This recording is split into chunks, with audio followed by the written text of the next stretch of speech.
just about anybody. The Clippers got better. Marcus Morris, I don't think the 44%, the league's second best high-volume three-point shooter, is sustainable, but 38% certainly is. It's what we've seen over a number of years for him. That helps. During the regular season, where I think in the West seeding matters, when, Kawhi takes 1 in 4 games off and Paul George is, deals with nagging injuries, having Marcus Morris there will help you. And come the playoffs, I watched for your beloved Boston Celtics, Marcus Morris, not give LeBron problems, but not back down. Not afraid of him. He's a big guy. He's tough. He and his brother are real legitimate NBA tough guys.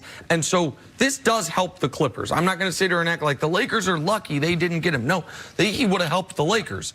But this doesn't fill the single real need for the Clippers in my mind, which is rim protection. And it doesn't fill anything of a need for the Lakers. The last thing they need is another front court player. What they need is a ball handler, playmaker, or shooter, preferably all of the above. And if they can get Darren Collison for nothing, then the Lakers, to me, actually, they didn't necessarily add the better player, but they did more to improve their team.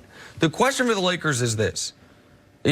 Not just because he has hair now like Eminem once did, but will the real Kyle Kuzma please stand up, or is he already standing up? Last night he got 2 baskets. They were both spoon-fed to him by LeBron. He caught LeBron, got him the ball at the rim, and he finished. Kuzma is going to have to figure out, can he play on both ends of the court with the requisite maturity and intensity that is going to be needed to be in the playoff rotation? That is the first question for the Lakers. The second question for the Lakers is this. Can Frank Vogel have the stomach to do something that last year Luke Walton did not? Sit Rajon Rondo down. They can't survive the Rondo minutes. And if they get Collison and he takes Caruso's minutes instead of Rondo's minutes, that will be a disaster. Right, last night, they lose the game by 10. They're minus 14 in Rondo's minutes, in his limited minutes. Rondo might be a good locker room guy. People might like him. He's not an effective player for the Lakers. He never has been. So those, to me, are the bigger questions. For the Clippers side of things, they got better, and Harkless was doing nothing for him. So I think it's a smart move by them. I don't think it's a huge move. And I think, look, I'm with you on the Rondo minutes needing to be cut. I think Caruso should be getting all of them at this point. And if you bring in Darren Collison, that's where those minutes should ultimately come from. I don't have confidence with 2 months to go in the regular season that Kyle Kuzma is going to figure it out. Nope. That all of a sudden it's going to click and he's going to be the third option that they so badly need. The biggest problem he runs into is that the way Frank Vogel sets his rotation, it's never Kuzma out there alone as the leader of the second unit, because they always have either LeBron or Anthony Davis on the floor. And when one of those 2 guys is on the floor, Kuzma's still in that same position looking for offense. Now, I thought Frank has done some nice things around the fringes, try to run more plays for Kuzma, get him going, but Kyle Kuzma, his first couple of years in the league, was just like this volume scorer. He was on bad teams, and he was allowed to chuck up a bunch of shots, and it didn't really have any consequences. Now, he's asked to be more of a selective shooter, a spot-up three-point shooter, and right now, that's not his game. I'm not convinced, Nick, that it can never be his game. I think he's young enough and talented enough that if you give him another couple of off seasons, he could develop into that type of guy. But for this season, short term, I just don't see it. Do the Lakers feel like this sort of untapped potential with Kyle Kuzma? Would they have given up Kyle Kuzma if Danny Green wasn't attached to that? I think they would have. If it would have been Kyle Kuzma and Quinn Cook and Jared Dudley, like contracts to make it work, I think they do it. I think because they are in win right now mode, the only hope for I shouldn't say the only hope. The best hope for Kuzma is, now trade deadline's over. He knows he's going to be there. That is all the a moment. Uncertainty is gone. Right, that's a moment of, okay, I have to do my best to make this work. I just don't. All his friends got traded away. Honestly, like, who does he hang with? Who does he play Xbox with? Like, these are real things for a young NBA guy living in LA trying to figure it out. And I think it's been tough on him. And I think for guys, as I said yesterday, when you have not yet been paid, you have guys in your ear telling you, man, the way to get paid is to score.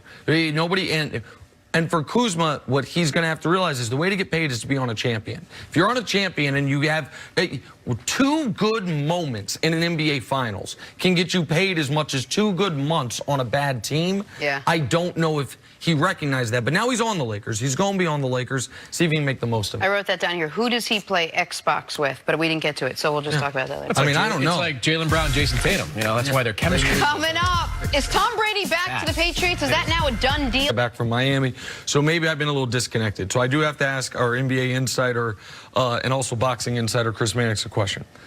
Is there another Andrew Wiggins in the league? Are there two guys? Is it guys like with the same names? Or is this the guy that was the #1 pick for the Cavs, traded for Kevin Love, and has arguably the worst contract in the sport? Same guy. That's the guy? Man, we are light years away from the Warriors being light years ahead of the whole rest of the league. The hell you doing, Bob Myers?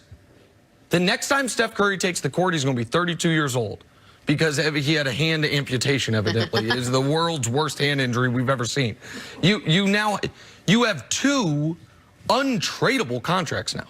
Draymond's 4 for 100. Draymond has specific value for your team. I'm not saying Draymond's a bad player. I'm saying even if he's a good player, that contract is not movable because he's unique to what you do with Steph and Clay. Wiggins is horrifying. All the smart numbers show you he's never been contributing factor to winning at any point in his career, except for 10 games to start this season, and then he went right back to being Andrew Wiggins.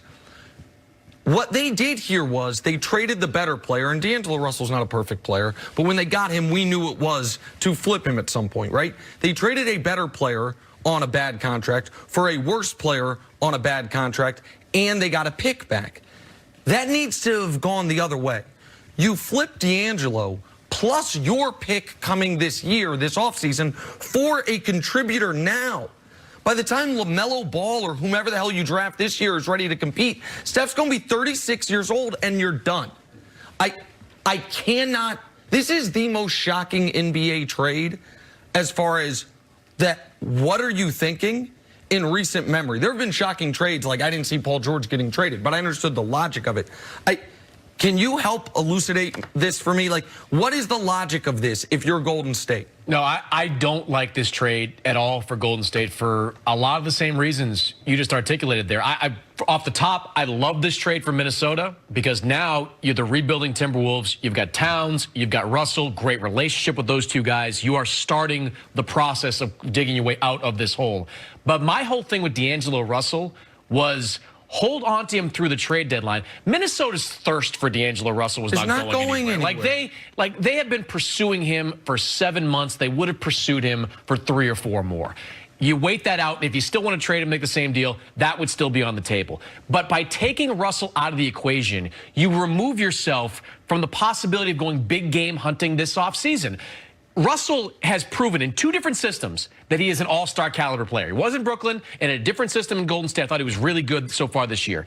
So if you get to the end of the season, and let's say the lottery ping pong balls go your way, you get the 2nd pick in the draft. Sure. You can take D'Angelo Russell and the 2nd pick in the draft and see what's out there. See what's available. What happens, Nick? We just talked about Ben Simmons and Philadelphia. What happens if they fizzle out in that first round? Of course. You can go to Philadelphia and say, hey, D'Angelo Russell and the 2nd pick in the draft. You can draft Anthony Edwards. You can draft James. You can do whoever you want, and you can have a point guard who might fit better playing alongside Joel Embiid. Without it, you have Wiggins, who is not going to have anywhere near the same value in that type of trade. Wiggins is a bad basketball player.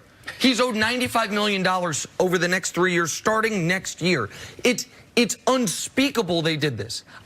Listen, people think I dislike the Warriors. There's things they've done that have irritated me. But going into this year, I said I thought they could be the 6th seed. I thought that if Clay came back at the end of the season, they could be dangerous. And that starting next year, we'll see if they can rejuvenate the old Splash Brother 15-16 team and be dangerous. It's over for them now. We will never see Steph in another NBA Finals, ever. They have no path forward. Draymond's 30. Clay's 30. Steph's about to be 32 when he takes the court again in mid-March, one would assume.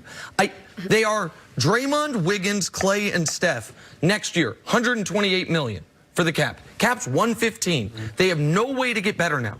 And you can say, oh, well, now they have their top 5 pick. If Minnesota's terrible next year, a good pick there.